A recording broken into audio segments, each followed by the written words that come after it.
श्री गुरुवे नमः। श्राद्धा सरसविहारिणे नमः। श्री शुक श्याम चरणदासो जयति।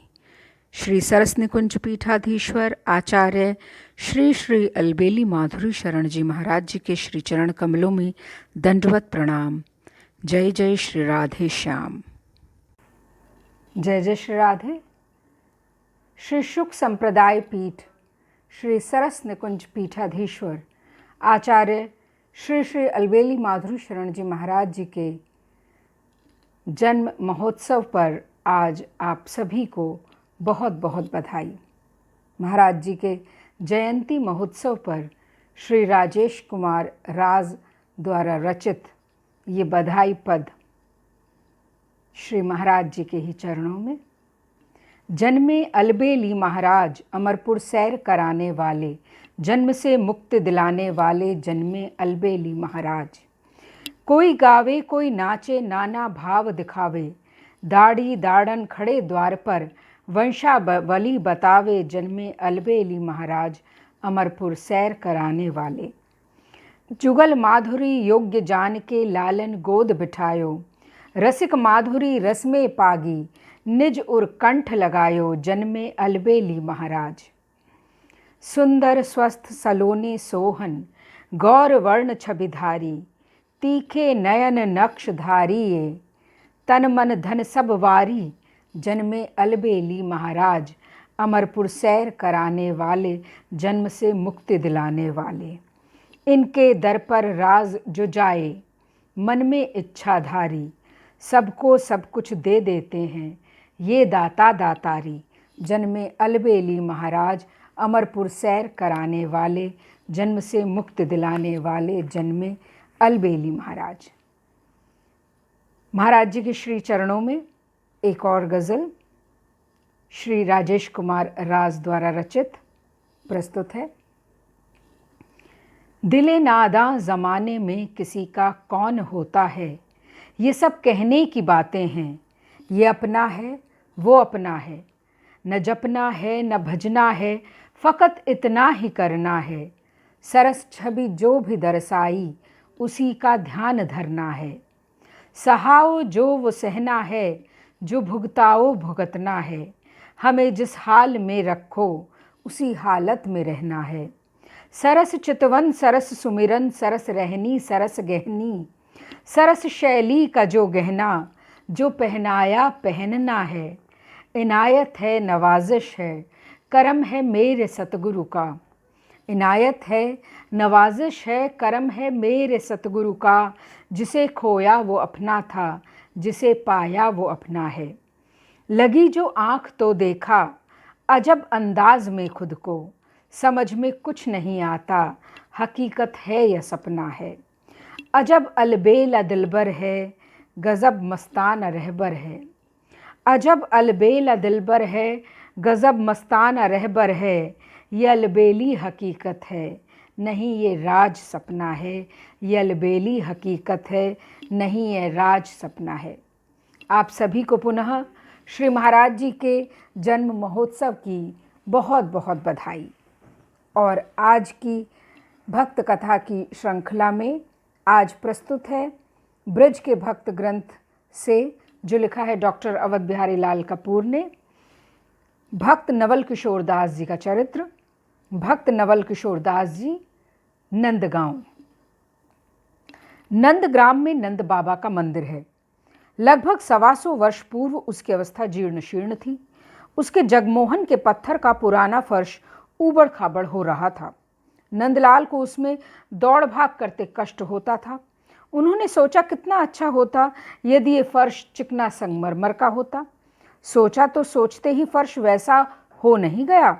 नहीं, क्यों नहीं? ये भी क्या अखिल ब्रह्मांड के अधिपति और नियंता श्री भगवान के लिए कोई बड़ी बात थी, जिनकी अघटन घटना पटियसी माया शक्ति उनके इक्षण मात्र से परिचालित हो एक ही पल में अनंत कोटि ब्रह्मांडों का सृजन करने की क्षमता रखती है। वह क्या इस छोटे से कार्य को नहीं कर सकती थी? कर सकती थी, पर कर सकते हुए भी हाथ पर हाथ रखे कुछ ना करने को विवश थी। विवशता का कारण ये कि यहाँ व्रज में उसके प्रभु का दूसरा आवेश है। यहाँ वे प्रभु नहीं, नंद यशोदा के दुलाल हैं, श्री दाम सुदामा जी के सखा हैं, गोपिकाओं के माखन चोर गोपाल और रास बिहारी हैं।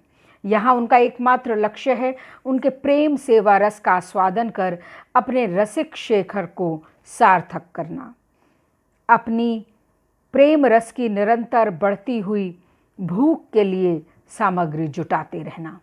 यहाँ वे खाते पहनते वही हैं जो उनके प्रेमी भक्त प्रेम से उन्हें देते हैं, रहते भी वही हैं जहाँ उन्हें प्रेम से रखते हैं, चाहे वो सोने का महल हो या फूस की झोंपड़ी।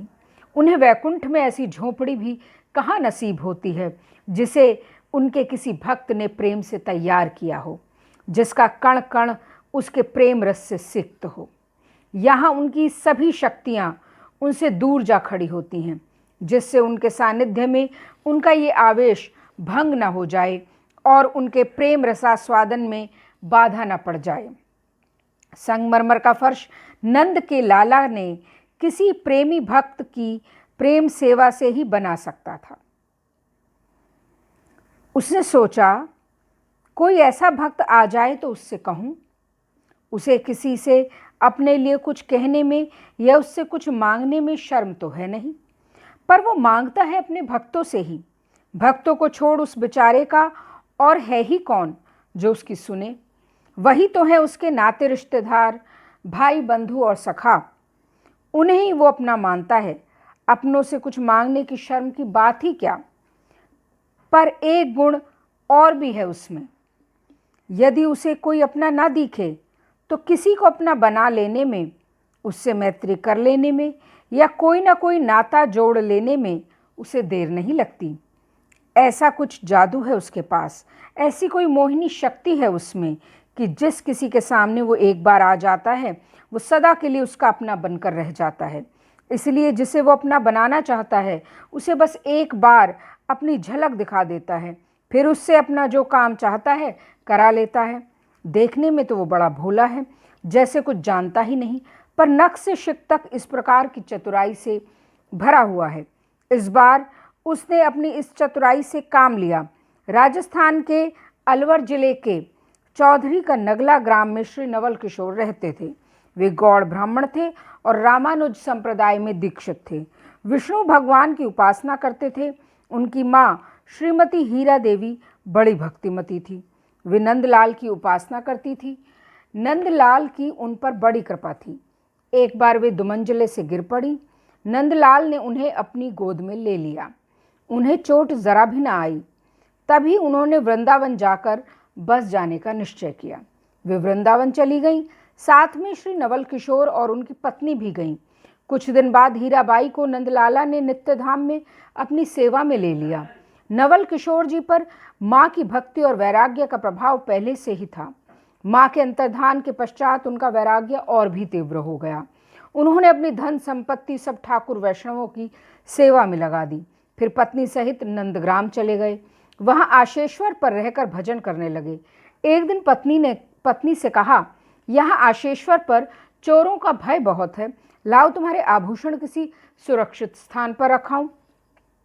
पत्नी ने अपने सभी आभूषण दे दिए। उन्हें बेचकर नवल किशोर जी ने साधु वैष्णवों की सेवा कर दी। पत्नी ने पूछा, आभूषण कहाँ रखा है? वे बोले, नंदलाल की तिजोरी में।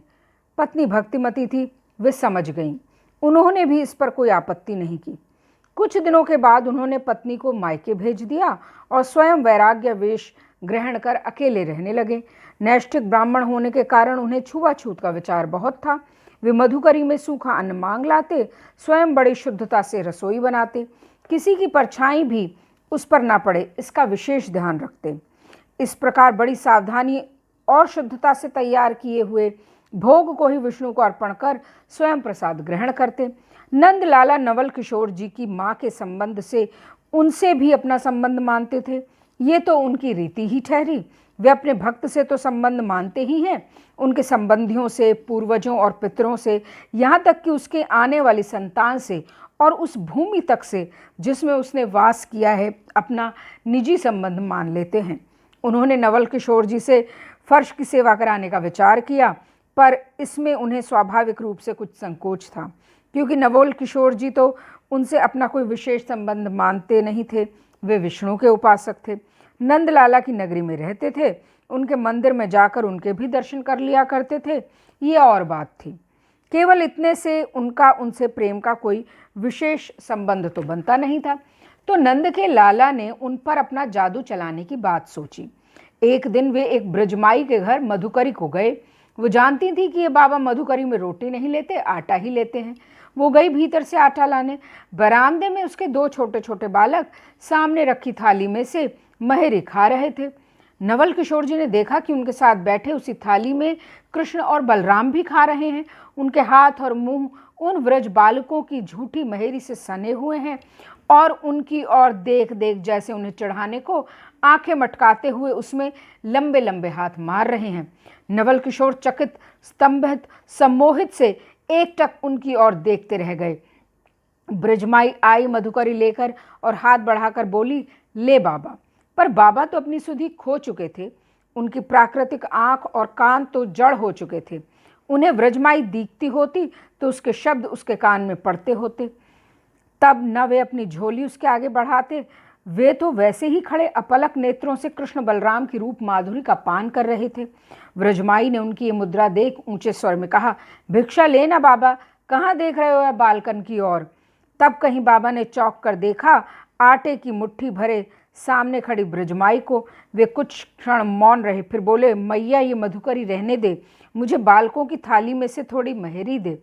कहा, बाबा महेरी बालकन की झूठी, तू कहा आज बावरो है गयो है। आन दिना तो सच्ची रोटी ना ले, तो आज बालकन की झूठी महेरी मांग रहे हो है। ब्रजमाई के लिए इससे बड़ी अचंभे की बात और क्या हो सकती थी। वो क्या जानती थी। वो भीतर गई और आई, इतने में ही बाबा का सब उलट पलट हो गया। उन पर नंद के लाला का जादू असर कर गया। वे अब पहले के से नैष्ठिक ब्राह्मण नहीं रह गए, जो किसी द्रव्य पर किसी की परछाई पड़ जाने से भी उसे दूषित मानते थे और किसी और का पकाया द्रव्य प्रसादी हो तो भी उससे परहेज करते थे। उन्होंने अब समझ लिया कि व्रज का ठाकुर शुद्धता द्रव्य की ही नहीं, प्रेम की मानता है। वो प्रेम का ठाकुर है, नेम से नहीं, प्रेम से रीझता है। बाबा ने कहा, मैया मैं बावरा नहीं हुआ हूँ, मेरा बावरापन अब छूट गया है, देरी मत करे, मेहरी दे दे। बाबा के नेत्रों से अश्रुधार प्रवाहित हो रही थी और उनका कंठ स्वर रुद्ध हो रहा था। ब्रजमाई ने समझा बाबा सचमुच बावरा हो गया है। वो चुपचाप खड़ी रही। बाबा ने स्वयं लपक कर थाली में से महेरी की मुट्ठी भर ली। वे महेरी खा रहे थे, ब्रजमाई देख रही थी। खाते खाते वे किसी अप्राकृत आस्वादन के आनंद का अनुभव कर रहे थे। आनंद अश्रुओं से उनका मुख और वक्ष भीग रहा था। इस घटना के बाद से बाबा की उपासना ने एक नया मोड़ लिया। उनके मन में एक नई उथल पुथल मचने लगी। वे सोचने लगे, मैंने इतने दिन विष्णु भगवान की उपासना की, उन्होंने एक बार भी दर्शन नहीं दिए, पर इस ब्रज के ठाकुर ने न भजने पर भी अयाचित भाव से ऐसी कृपा की। ये कितना दयालु है, कितना भोला है।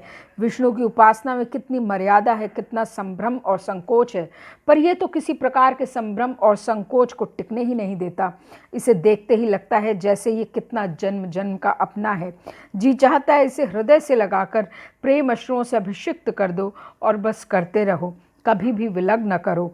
विष्णु भगवान अपने ऊंचे सिंहासन पर विराजमान रहकर दूर से ही भक्तों के नैवेद्य को स्वीकार कर प्रसादी उनके लिए छोड़ देते हैं, पर यह व्रज के घर घर में डोलता फिरता ब्रजवासियों की झूठन स्वयं खाता रहता है और उसमें ना जाने कितने आनंद का अनुभव करता है।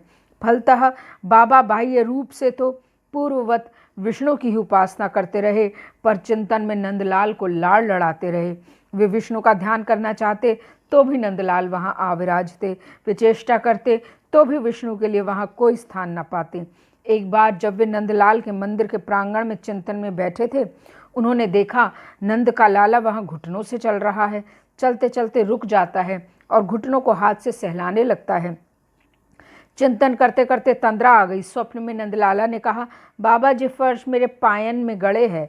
बाबा से नंदलाल का कष्ट न देखा गया।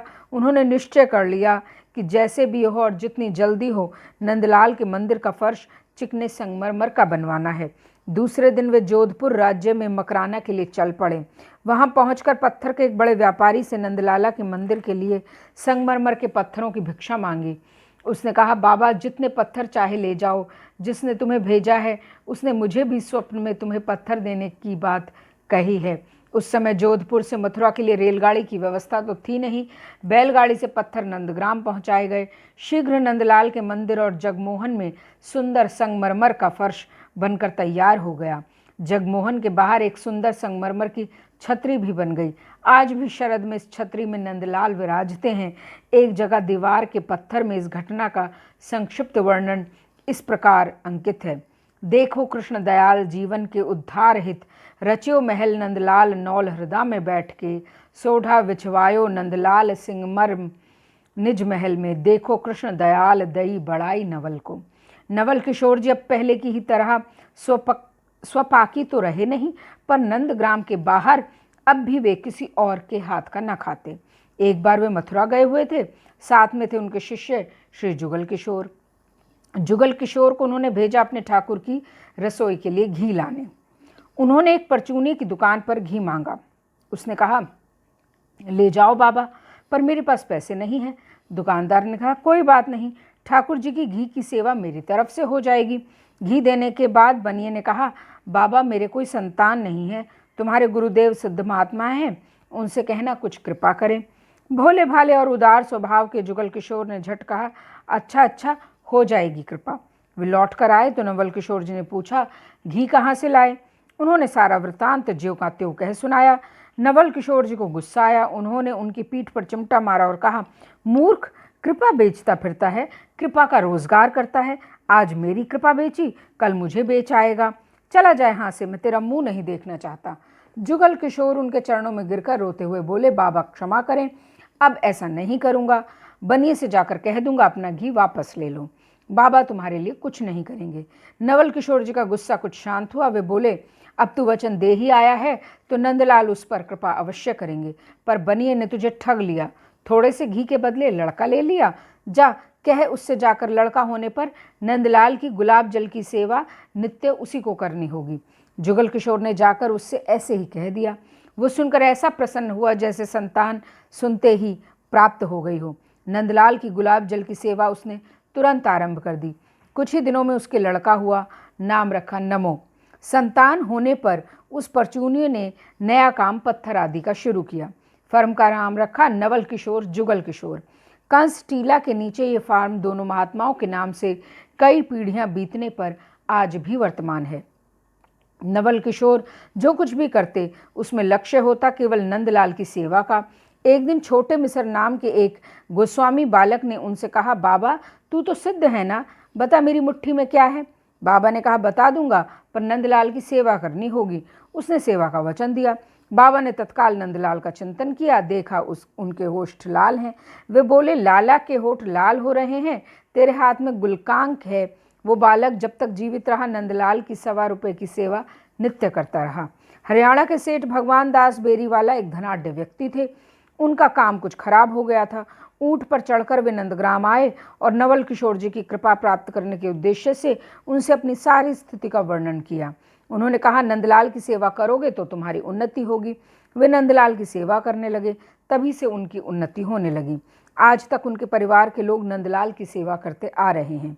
उनके पौत्र श्री रतनलाल बेरीवाला ने ही नंदलाल के मंदिर का जीर्णोद्धार किया, उसे उसका वर्तमान रूप दिया। भगवान दास जी के पीछे नवल किशोर जी को अपना शिक्षा गुरु मानकर उनसे मानसी सेवा की शिक्षा ग्रहण की। नवल किशोर जी की तरह वे भी मानसी सेवा में सिद्ध हो गए। उन्हें भी नंदलाल के दर्शन होने लगे। उनके पौत्र रतनलाल जी भी बड़े भक्त और साधु वैष्णव सेवी थे। उन्होंने श्री सनातन गोस्वामी के बृहद भागवतामृत का हिंदी अनुवाद कर मुद्रित कराया और उसका निःशुल्क वितरण किया। श्री नवल किशोर बाबा नंदलाल के लिए नित्य 10 लड्डू अपने हाथ से बनाकर पुजारी को दिया करते।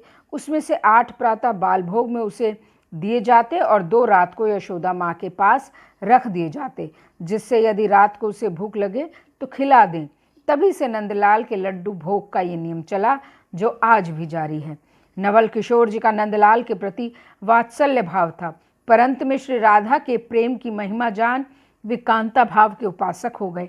इस संबंध में मंदिर के जगमोहन की दीवार पर उनका एक पद अंकित है, जिसकी 2 पंक्तियां इस प्रकार हैं। राधिका जू प्रेम सुनियो पढ़्यो अमित कथा, नौ लियो सोई नेम मिलियो श्याम श्री पद कृपा। उनका एक हस्तलिखित ग्रंथ भी है जो नंदग्राम के गोस्वामी श्याम जी के पिता के पास सुरक्षित है। उससे उपरोक्त कई घटनाओं के अतिरिक्त ये बात भी प्रमाणित होती है कि वे कांता भाव में सिद्ध थे। उसकी कुछ पंक्तियाँ इस प्रकार हैं। तब ते बड़ भागिनी भई मोही अपनाई नाथ, नाते वातो मान करी पुरुषा किए सनाथ। प्रगट वृंदावन ल्याए मोही, रखी करी उर्माल, करी सब मन की रुचि मेरे पति नंदलाल। नंदगांव में आशेश्वर पर जहाँ नवल किशोर जी भजन करते थे, उनकी समाधि है। समाधि पर संवत 1937 विक्रम खुदा हुआ है। श्री राधा सरस बिहारी लाल की जय। श्री शुक संप्रदाय पीठ श्री सरस निकुंज पीठाधीश्वर श्री श्री अलबेली माधुरी शरण जी महाराज जी के श्री चरण कमलों में कोटि कोटि दंडवत प्रणाम। जय जय श्री राधे श्याम महाराज जी के जन्म महोत्सव की सभी को बहुत बहुत बधाई। श्री राधा सरस बिहारी लाल की जय।